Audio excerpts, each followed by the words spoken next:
చంద్రబాబు నాయుడు గారు అధికారంలోకి వచ్చి దాదాపుగా సంవత్సరమైంది. చంద్రబాబు నాయుడు గారు అధికారంలోకి వచ్చి నేను అడుగుతా ఉన్నా చంద్రబాబు నాయుడు గారిని, చందనోత్సవం ఎప్పుడు జరుగుతుందో మీకు తెలియదా అని అడుగుతా ఉన్నా. మరి చందనోత్సవం పలానా రోజు జరుగుతుంది అని చెప్పి తెలిసినప్పుడు ఈ గోడ కట్టించే కార్యక్రమం ముందే ఎందుకు మొదలు పెట్టలేదు అని అడుగుతా ఉన్నా. ఈ గోడ కట్టించే కార్యక్రమం ముందే ఎందుకు చేయలేదు అని అడుగుతా ఉన్నా. ఇదే పెద్ద మంచి చంద్రబాబు నాయుడు గారిని, ఇదే చంద్రబాబు నాయుడు గారిని అడుగుతా ఉన్నా.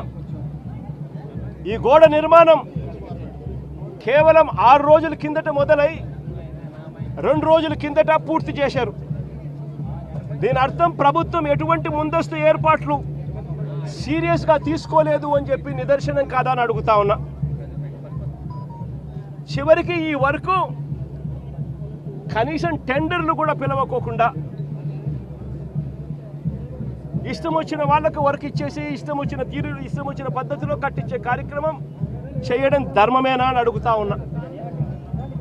70 అడుగులు పొడవుతో కట్టే గోడకు 10 అడుగులు ఎత్తుతో నిర్మించే గోడకు కనీసం కాలములు కూడా పెట్టించే కార్యక్రమం కూడా లేకుండా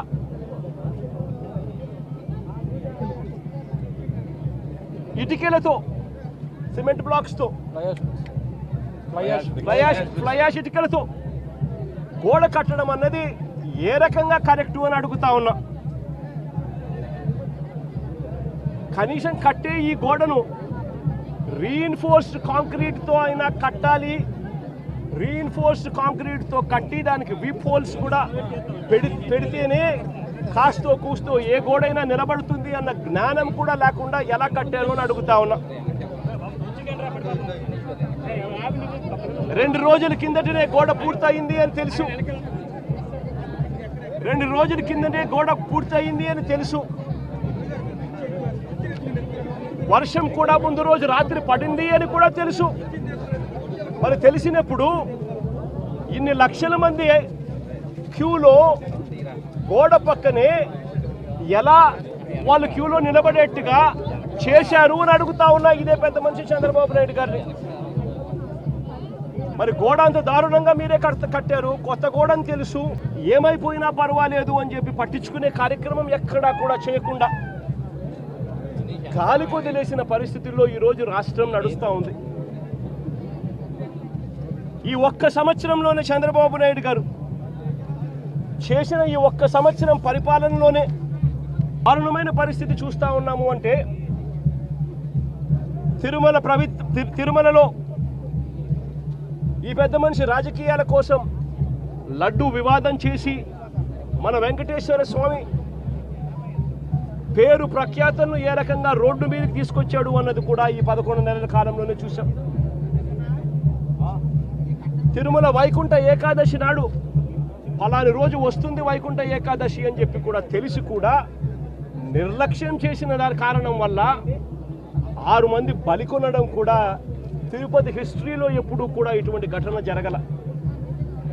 అటువంటి ఘటన కూడా ఈ చంద్రబాబు నాయుడు గారు ఈ 11-12 నెలల కాలంలోనే చూసాం. ఈరోజు సింహాచలంలో చందనోత్సవం నాడు ఇంత దారుణంగా తెలిసి నిర్లక్ష్యం అనే ఒకే ఒక్క పదానికి అర్థం చెబుతూ 7 మందిని బలికొనడం కూడా ఈరోజు చూసాం. ఈ మధ్యకాలంలోనే శ్రీకాకుళంలో శ్రీకూర్మంలో, అది కూడా శ్రీకూర్మం గుడిలో కూడా ఏ రకంగా తాబేళ్లు చనిపోవడం కూడా మన కళ్ళెదుట చూసాం. తిరుమలలో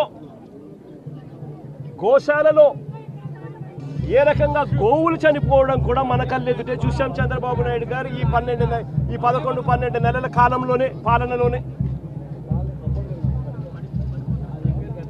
కడపలో కాశీనాయన ఆశ్రమంలో ఏ రకంగా బుల్డోజర్లతో కలెక్టర్లే స్వయంగా వచ్చి కాశీనాయన స్వామి ఆశ్రమాన్ని కాశీనాయన స్వామి గుడిని ఏ రకంగా ధ్వంసం చేశారో కూడా మన కళ్ళెదుటే చూస్తూ ఉన్నాం. ఇవన్నీ కూడా కేవలం ఈ 12 నెలల కాలంలో చంద్రబాబు నాయుడు గారి హయాంలో జరుగుతూ ఉన్న గుడులు గోపురాలకు సంబంధించిన వ్యవస్థల మీద ఆయన చూపుతా ఉన్న శ్రద్ధకు నిదర్శనం. ఏదైనా కూడా పబ్లిసిటీ కోసమే ఆయన చేసేది, ఏదైనా డైవర్షన్ పాలిటిక్సే. పుష్కరాల సమయంలో కూడా గతంలో చూసాం ఏ రకంగా 29 మందిని బలికొన్నాడో కూడా మనం చూసాం. గోదావరి పుష్కరాలలో, రాజమండ్రిలో. నేను అడుగుతా ఉన్నా, ఇన్ని ఘటనలలో అన్ని ఘటనలకు జరిగేటప్పుడల్లా జరిగిన తర్వాత వస్తాడు, వచ్చి ఒక కమిషన్ వేస్తున్నాను, విచారణ చేయిస్తాను అని చెప్తాడు. ఇన్ని ఘటనలు నేను చెప్పిన కనీసం ఒక్క ఘటనలో అయినా కూడా సీరియస్గా ఎవరి మీద అయినా యాక్షన్ తీసుకున్నారా అని అడుగుతా ఉన్నా. ఎవరి మీద యాక్షన్ తీసుకోరు, ఎందుకనంటే ఈయనే దోషి కాబట్టి. ఎవరి మీద అయినా యాక్షన్ తీసుకోవాలని వస్తే ఈయన మీదే తీసుకోవాలి కాబట్టి ఎవరి మీద యాక్షన్ ఉండదు. తిరుపతిలో మొన్న చూసాం, జనవరి 8వ తారీఖున వైకుంఠ ఏకాదశి నాడు జరిగిన ఘటనలో 6 మంది చనిపోతే ఈయన తీసుకున్న యాక్షన్ ఏమిటి? ఎస్పీని అక్కడి నుంచి ట్రాన్స్ఫర్ చేశాడు.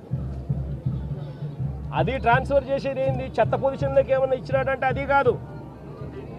అదే తిరుపతిలోనే టాస్క్ ఫోర్స్కు ఇంకా బెటర్ పొజిషన్కు తీసుకొని పోయి ఆఫీసర్గా బెటర్ పొజిషన్కి తీసుకొని పోయి ఆయనకి ఇచ్చినాడు పోస్టింగ్. ఇప్పుడు చంద్రబాబు నాయుడు నడుపుతా ఉన్న అరాచక పాలనలో సిట్ అనేది ఉంది కదా, ఆ సిట్లో కూడా అదే సుబ్బరాయుడు అనే ఎస్పీ అధికారి క్రియాశీలక పాత్ర పోషిస్తూ చంద్రబాబు నాయుడు గారి మోచేతి నీళ్లు తాగుతూ చంద్రబాబు నాయుడుకు తానా తందానా అంటూ తాను పనిచేస్తూ ఉన్నాడు, చంద్రబాబు నాయుడు గారు పని చేయించుకుంటా ఉన్నాడు. మరి ఏ అధికారికైనా కూడా ఇలాంటి ఘటనలు జరిగినప్పుడు భయం ఉండాలి. ఒళ్ళో ఉద్యోగాలు ఊడుతాయి, యూనిఫాములు ఊడుతాయి, బట్టలు ఊడుతాయి అన్న భయం ఉన్నప్పుడు ఎక్కడైనా కూడా డిసిప్లిన్ అనేది ఉంటుంది. ఎక్కడైనా కూడా ప్రజల జీవితాలతో చెలగాటం ఆడడం అనేది ఎక్కడైనా కూడా మానడం అనేది జరుగుతుంది. ఎక్కడా కూడా ఆయన తీసుకునే చర్యలు ఏవి కూడా కంటి తుడుపు చర్యలే కాబట్టి ఏ ఒక్కరికి కూడా భయం లేదు. ప్రతి చోట నిర్లక్ష్యమే, ప్రతి చోట డైవర్షన్ పాలిటిక్సే. ఇంకా డైవర్షన్ పాలిటిక్స్ ఇంకా ఏ స్థాయిలోకి దిగజారిపోయాయి అని అంటే ఇల్లు ఇదే. నేను టీవీలలో వాళ్ళ స్టేట్మెంట్లు చూస్తే, ఆ మంత్రులు ఇచ్చే స్టేట్మెంట్ చూస్తే ఆశ్చర్యం అనిపించింది. మొట్టమొదటి స్టేట్మెంట్ వాళ్ళు ఇచ్చింది, ఈ గోడ ఎవరి హయాంలో కట్టారో ఎవరు కట్టారో చూడాలంట. మొట్టమొదటి స్టేట్మెంట్ వాళ్ళు ఇచ్చింది, మంత్రులు ఇచ్చిన స్టేట్మెంట్. అంటే అది కూడా వేరే వాళ్ళ మీద తోసేయాలని చెప్పి కాదు, మీ హయాంలోనే ఈ వారం రోజుల కిందటనే గోడ కట్టారు అని చెప్పి ఎప్పుడైతే తెలుసుకున్నారో అప్పుడేమంటారు? గోడ అనేది పిల్లలతో కట్టారో, సిమెంట్తో కట్టారో, బ్రిక్స్తో కట్టారో అనేది మాకు తెలియదు కదా అంటారు.